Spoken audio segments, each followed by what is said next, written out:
What do you think about there were unaccounted passengers on the manifest. There were more people in the boat than were recorded on the official list in the That's an boat. excellent point, So, and I'm glad you brought it up. You know what's going on there?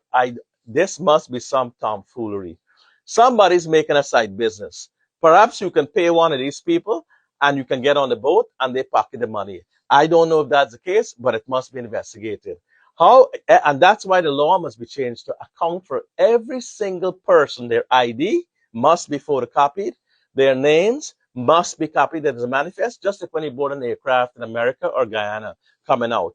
You have who's going on, Leon Susran, his mom, Albert, whosoever going out, you must have a list of them. And this list must reflect who is on this airline. So in God forbid, in the event of something, you know that these people were on this boat, and therefore, that's a great question you raised in the sense that when you overload these boats, Guyana 592 News, you have the problem of overloading and you can't gauge it because you're saying this boat is just like 6 tons less than the official capacity. But in reality, you can see with those hidden bodies, it's way above that because you got to account for a normal human being is like 120 pounds, 150 pounds.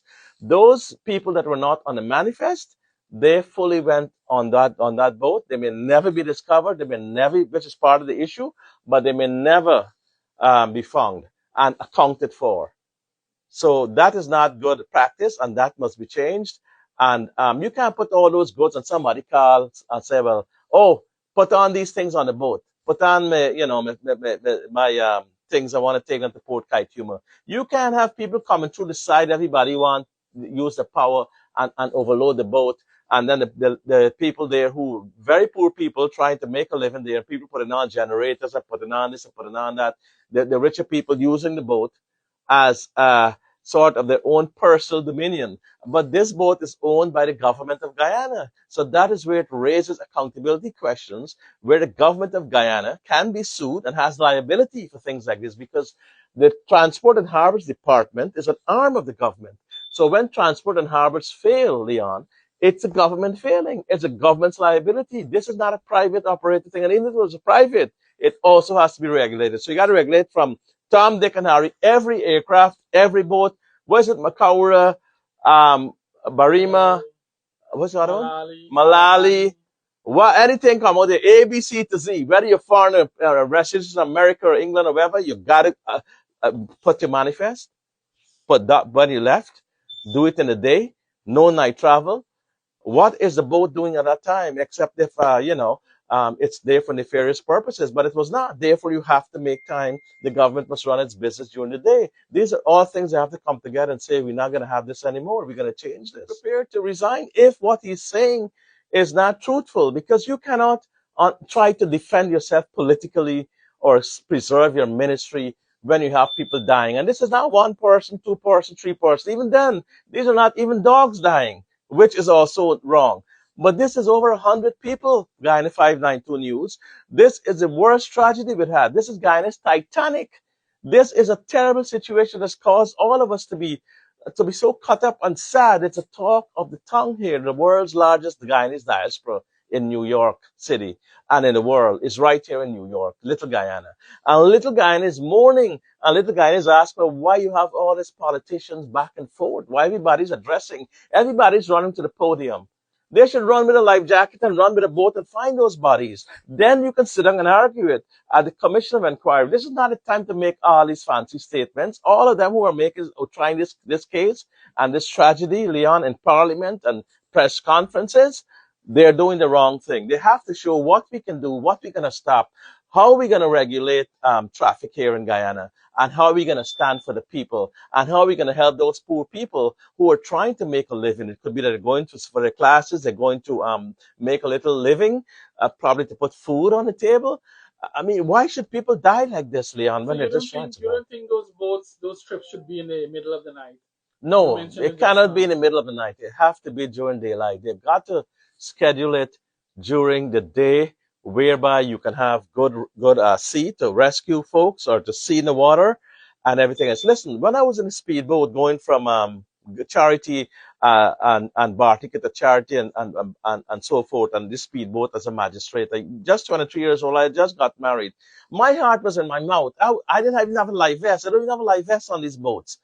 If it had hit anything, and when you look back, Leon, the engine is right down at the bottom there, right down at the bottom, and this boat is just going up like that. You can't see this way, you can't see this way. If it was a hit, even a log or a stone or any kind of foreign movement, we would have died. And, you know, this is the problem we have. So how can you, and this was during the day, thank God, but you cannot operate these vessels just like you can't fly an aircraft at night.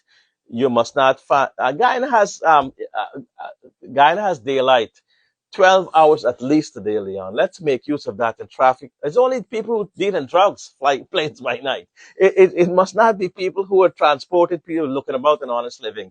And these people who are drinking and driving and piloting and captaining those things, perhaps they might have to go to jail because what it did is terrible, it's reckless, and it's criminal. So, do you think the government, that the passengers can sue the government for this? I'm just asking a Well, question. You're a yes, lawyer. and it's a good point.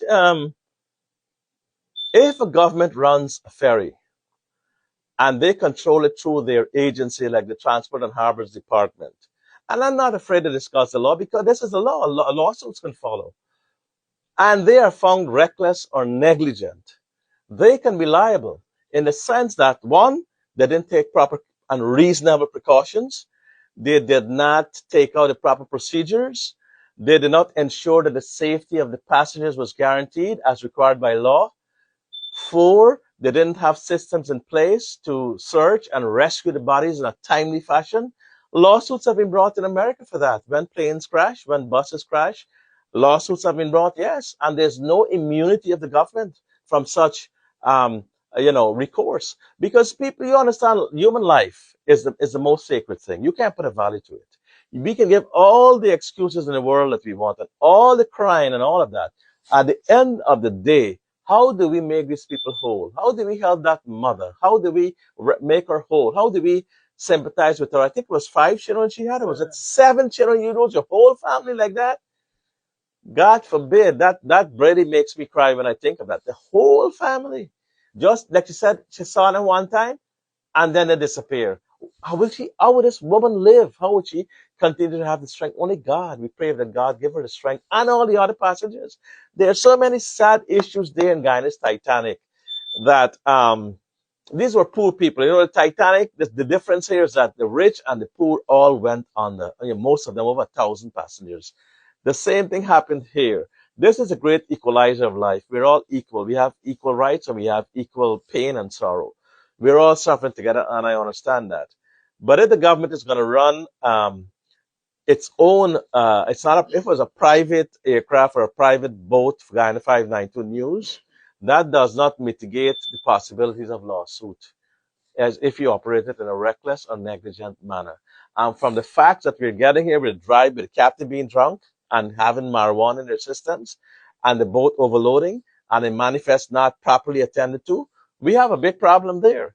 And I'm not saying that this should be a case for lawyers to go in there and try to grapple and make money. It's a tragedy. It's a national tragedy. But it'll put our government on notice, and all governments, before and after, because this thing was happening since 1928 or some, since 1938, before we got independence. This boat was functioning. So that applies to all sorts of things going back to them, and we're not blaming any specific government. We're not blaming the president of Guyana. He was, after all, he was on, he was also on a Caribbean mission. So, but the ministry that was involved in this matter, Guyana 592 News, I think there's a lot of answers there. And when lawyers sue, they will sue the government of Guyana as an overall person who has liability and who's responsible for making sure that people's lives are kept safe. And these minibuses, they do the same thing on the roads. They run through the roads like, it's a race course. So this same principle that I'm talking about must be applied to minibus drivers unless these folks are sued to the fullest extent of the law for the wanton loss of life in Guyana. Every day you open the papers, you see, and I want to give a shout out to Guyana Kiskadi News, because I see that's a new newspaper that Anand Prasad came out with. I think it was previously Stabrook News. So it's good to have freedom of the press bringing all these sides. and Kaicho News and all of them, Starbucks, not Starbucks, but Kaicho. So you see, every day you read the paper, whether you're driving a minibus, whether you're driving a car, whether you're driving an MV Barima or any of these big vessels, even if you're doing a speedboat. Because I remember in 1983 to 86, when I was a magistrate in Guyana, I used to take these speedboats and go and hold court in Bartica, Madia, Monkey Mountain, Lethem small aircrafts. They were very dangerous. And thank God, nothing happened then, except that a week after, the pilot who flew me, the legendary George Bransall, he died in the mountain coming down when the plane lost control. So that plane was not airworthy. So any vessel, one, that is not seaworthy or airworthy or roadworthy must be taken off the road. Before you put any of these vehicles there, Leon, there must be somebody must sign accepting responsibility. That person must sign their name and their portfolio and put their designation. It can't be no clerk. It got to be the minister himself or his permanent secretary or anybody higher up. So that person can then be answerable to the people. That's one thing. Two, they must submit the drug tests and alcohol tests and all the tests in the world within just before they go before the controls. It must extend to at least, like pilots here, I think it is 48 hours, but you just can't jump in a plane and fly. You just can't jump in a boat and be entrusted with people's lives. That can constitute a criminal charge. As a matter of fact, these pilots or these people who piloted the MV Barima with the marijuana levels and the drugs, Leon, that's a criminal charge. That's a reckless disregard for human life. In America, you get charged for that for manslaughter. It might even be murder if you're that reckless. Because here it is, these people are partying and having a good time, for what I understand, oblivious when people told them water is coming into the boat. They just couldn't care less. And I understand they were not supposed to even leave the dock. And they were told that this boat is too overloaded, you cannot leave. But when the person left from the ministry, they then departed. So who's going to bring them back in at that time of the night? And another thing, Leon, how can you run a vessel with so many people, kids, adults, seniors, at 11:30 at night? We cannot be operating like that. You've got to do this kind of transportation system. And my heart bleeds because this is like poor people. This is people like from the rural communities. These are people who've always had the short end of the stick, the underdog, the people trying to make a living. Look at the lady the Guyanese woman who lost all her whole family. They were just washed before our eyes, just washed away like that. These are things that can cripple you and have crippled us and have made us very sad. So the point here, though, Leon, is that they must not be allowed to to pilot or to drive these ships, and there must be enough seaworthiness, airworthiness of all vehicles now, including aircrafts and boats. There mustn't be this kind of, this is a rich person or this is a very well-connected person's aircrafts or boats, and therefore, you can't stop their license and registration or their fitness. These are things that must be honored. Guyana is going to reach to the stage that we have to go Well, to. the minister said the boat was seaworthy. Or if the minister said that, he should be ashamed to say that, Leon, because he has not put himself in a position of mistrust. And if he's going to continue to make such statements, then he has to stand by them. He has to produce the certificates. He has to produce when this was done, because I understand he was saying it has to be done. It was done 2024, the last, and it was due later this year to go back to the shipyard. Yes, that I already said that, right. But I mean, but then why did it sink? That's why there's an investigation going on, and there must be a commission. And a very good day to your viewers at Guyana 592 News, and thanks very much, Leon Susaran, for bringing this interview. As you know, we try to be a voice and to relay the feelings of the diaspora, and here we are immersed in sadness and in pain and sorrow over another tragedy that has happened in Guyana, and we mourn and we send our deepest sympathies. And we are very, very much crushed and hurt. And we ask for God's guidance and grace in helping us once again to get through another tragedy. Of course, as you know, we also had Madia, the Madia 19, the dorm. Unfortunately, many people died. And on top of that now comes another tragedy. Now, Guyana is on the threshold of greatness, and hence we must accept this as part of life, perhaps part of God's plan for us. But in thinking of this, Leon, and Guyana 592 News. I think this is a wake-up call also, that as our country develops and as we aspire to greatness, that we also uplift our mechanisms based upon which Guyana is running its economy and its standards. They have to be. And I think that there's too much of a blame game going on right now, too much of politics involved. These are people's lives. And people come together any part of the world. The world's greatest democracies, America, England, any tragedy, you check it anywhere. As long as there's death and there's pain and sorrow, this is a national day of mourning. This is a national day of sorrow, which we have to embrace and uplift each other. So this blame game that I see going on right now, I call on all the politicians in Guyana from both sides, all sides. Those who want to get into the limelight, those who want to come in, stop it. You have to find those bodies, give them a decent burial, give them compensation, give them empowerment and upliftment so that they can be made whole. This is the primary thing now. Support for the families, love for the people. And after that is done, then we can address issues like whether there should be a cabinet reshuffle, whether there should be anybody fired, whether there should be investigations. Right now, it's a matter of life, saving as much lives. Unfortunately, Leon, we have reached a stage where, like you rightly said, and I've always followed you, you've been a leading commentator on these issues, over 330,000 followers. You're a leading voice, and I commend you for it. You have given the facts as it is. The opposition leader must be complimented. I was very impressed with the work he's been doing. I think that the ministers of the government have to go out more into the locus and co where the tragedy occurred. They have to be there. Not all of them, but those that are responsible. For example, the Minister of Works and Hydraulics. You can't argue this out in Parliament and argue this in your office in Humaniana. You've got to go on the ground. This is part of your job.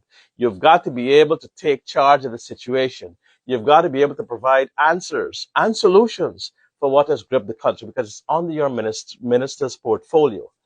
So the minister, Ejil, should do more.